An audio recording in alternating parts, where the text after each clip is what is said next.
Mr. Speaker, as technology has improved commercial and social applications, the legal ecosystem similarly needs to use technology to enhance the effectiveness of investigation and court proceedings.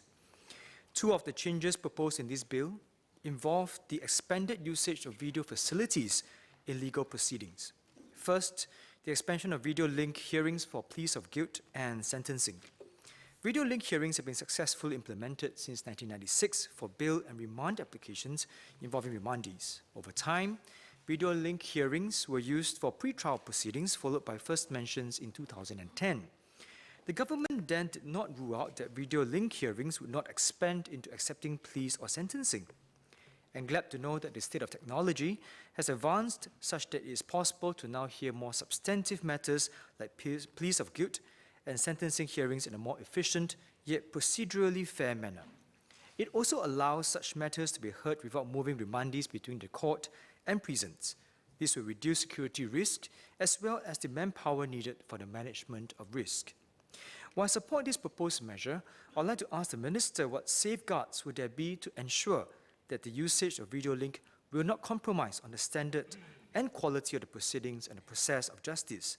Will the various cybersecurity measures be in place to ensure that the links are free from being tapped or hacked by external parties?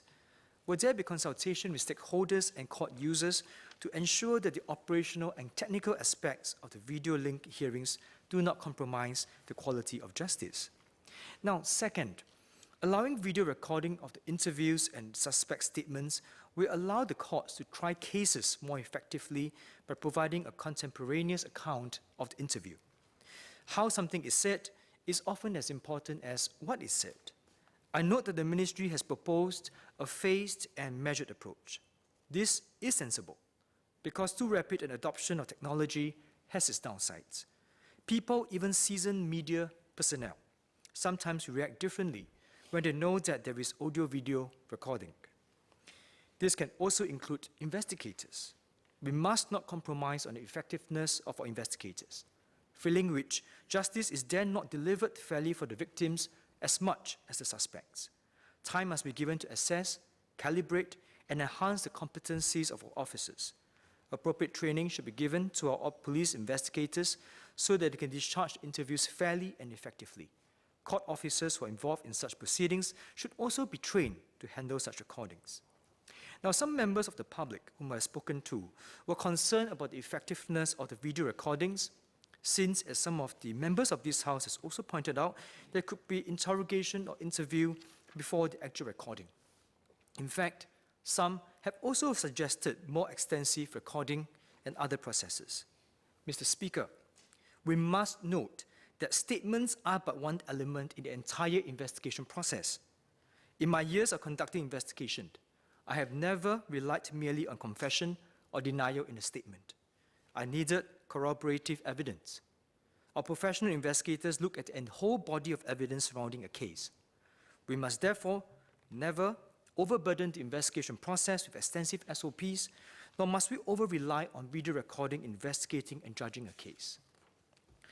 So I would also like to state my support for the proposal to enhance the protection of complainants of sexual and child abuse offences in court. It is imperative that the system provide conditions that make it easier for cases to be reported. Victims or complainants could be reluctant to report such crimes. The proposal will protect the identity of an alleged victim even before a charge is tendered. We must not allow sex fiends and child abusers to hide in the protection of open trauma and reluctance to report. Finally, I welcome the introduction of enhanced computer-related powers of investigation.